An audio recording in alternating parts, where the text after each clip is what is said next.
Old Joe has barely been president for a full day, but he's already mentally exhausted and needs a vacation. You can review this entire plan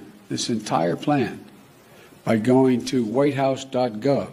It is so detailed, it is over 198 pages and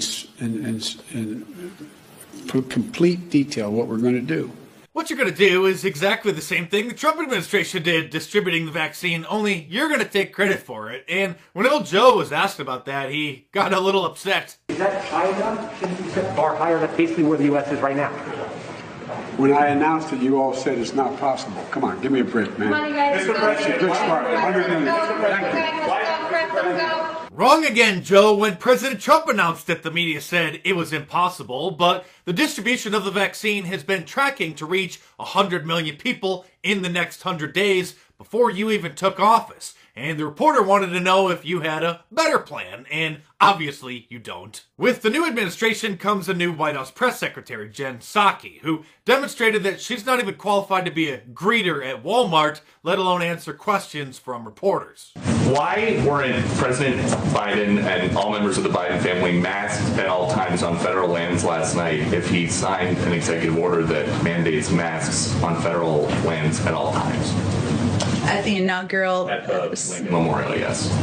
I think, Steve, he was celebrating an evening of a historic day in our country, and certainly he signed the mask mandate because it's a way to send a message to the American public about the importance of wearing masks. But as Joe Biden often talks about, it is not just important the example of power, but the power of our example. Was that a good example for people who were watching who might not pay attention normally? I think we have bigger issues to worry about at this moment in time. He was celebrating getting rid of President Trump, so it's okay for him to not follow his own rules. And I don't know if you caught that, but she called him Steve when that's actually Peter Doocy, Steve Doocy's son, who is a host on Fox and Friends in the morning, so Raggedy Ann doesn't even know who the hell she's talking to. And notice that she's not wearing a mask, despite being on federal property, but all the reporters in the White House press briefing room, they have to. It'd probably be better if she would put a bag over her head, but a mask would do something. Old Joe's executive order on masks, which I guarantee you he gave his grandkids as stocking stuffers for Christmas, also mandates that people wear them on all airlines, when the airlines had already mandated that themselves for months. Another one of his top priorities as the president was updating the contact page on whitehouse.gov, where the various drop-down menus ask for things like your name and your email address. But old Joe's staff felt that it was missing something important, so they added one for people's preferred pronouns. I'm not kidding, that was literally one of their top priorities just after the inauguration on Wednesday. So now you can choose from a whole variety of pronouns, including they, them, and even other. He also lifted the ban on biological males competing as girls in school sports. And have you seen his pick for assistant health secretary? I might have just committed face crime there, because you're not allowed to have certain facial expressions as a reaction to certain things anymore. Speaking of faces, by the way, which camera do you guys think is better? The one that I'm using right now or the one that I've been using for the previous few videos? I bought this one as an early Christmas present for myself, and I was using this one in December, and then I wasn't sure if I liked it or not, so then I bought another one, and that was the one I've been using for the last few weeks. So let me know what you guys think. This one or the other one, because I gotta return one of them very soon. Now that Donald Trump's gone from the Oval Office, CNN has decided on day one of old Joe's administration to stop posting the coronavirus case counts and other statistics in gigantic boxes endlessly on the screen, which they've been doing nonstop for 10 months. Fredo's brother, Andrew Cuomo, governor of New York, and Lori Lightfoot, the mayor of Chicago, and other officials are now miraculously deciding that it's time to start opening cities and schools and get back to normal. Twitter even just started banning Antifa accounts, because if that chaos continues in certain parts of the country, it's going to look real bad for old Joe. And did you notice that there were no disruptions of old Joe's inauguration by Trump supporters? And those 20,000 or however many troops were sent there were just political theater. And now they literally sent them to sleep in a parking garage on the concrete floor. But for President Trump's inauguration in January of 2017, Washington, D.C. was in utter chaos at the hands of Antifa, who tried to stop the peaceful transition of power, and literally were using the hashtag DisruptJ20. It's in the name, disrupt the peaceful transition of power, but that was fine.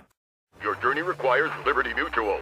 They customized your car insurance so you... New World Order is to give citizenship to all of the illegal aliens living in the United States and any of the other ones who can make it here by any means necessary. And old Joe said that within the first 100 days, he's going to give them a path to citizenship to the 11 million that are here, but in reality, it's more like 22 million. And soon the very term illegal alien will most likely be a violation of YouTube's terms of service because they're going to add it to their list of slurs. Facebook just censored another post of mine, gave me another strike, and issued another warning saying that they may just delete my page altogether for literally just saying that censoring Trump supporters isn't changing our minds. It's only confirming our suspicions. It's also just been brought to my attention that I've been shadow banned in the search bar on Twitter. For those of you who don't follow me on Twitter, if you already follow me on Twitter, I'm going to come up. But if you don't follow me, or if you open up another browser where you're not logged into, you can test it for yourself. Just search for my name and it doesn't show up at all.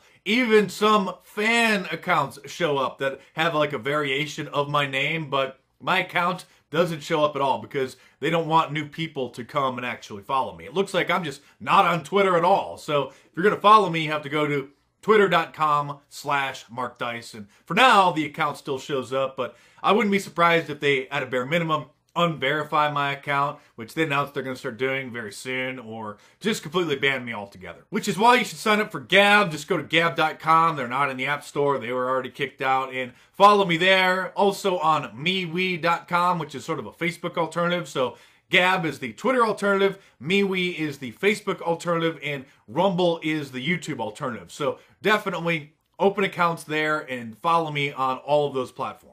Oh, I almost forgot. Peter Doocy deserves more respect and recognition than perhaps he's getting, because here he is at Dr. Fauci's press conference. How helpful would it have been if Amazon got involved with the federal response to COVID-19 before Biden took office?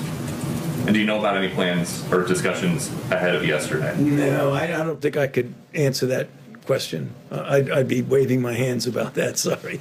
Well, you know, one of the new things in this administration is if you don't know the answer, don't guess. Just say you don't know the answer. What a little weasel. I don't know if it would have helped. I don't want to speculate. Of course, Amazon waited until day one of the Biden administration to then offer their infrastructure and distribution channels to help roll out the vaccine. Meanwhile, CNN is reporting that the newly sworn-in old Joe and his advisors are inheriting no coronavirus vaccine distribution plan to speak of from the Trump administration, sources say, posing a significant challenge for the new White House. CNN is trying to gaslight the American people into thinking that the vaccines haven't been being distributed already, and that old Joe is the one who put the plan in place and got it done. As much as I disagree with his new administration, I do wish old Joe the best of health, and I'm not just virtue signaling like a lot of Republicans on Twitter who are tweeting out, I wish him the best of health and success. Success at what? Ruining the country? I wish him the best of health because if anything, God forbid, happens to him, we're going to have President Kamala. The only thing worse than that would be Hillary Clinton, and no matter Trump's faults or shortcomings, never forget that he stopped Hillary Clinton from becoming president, and for that,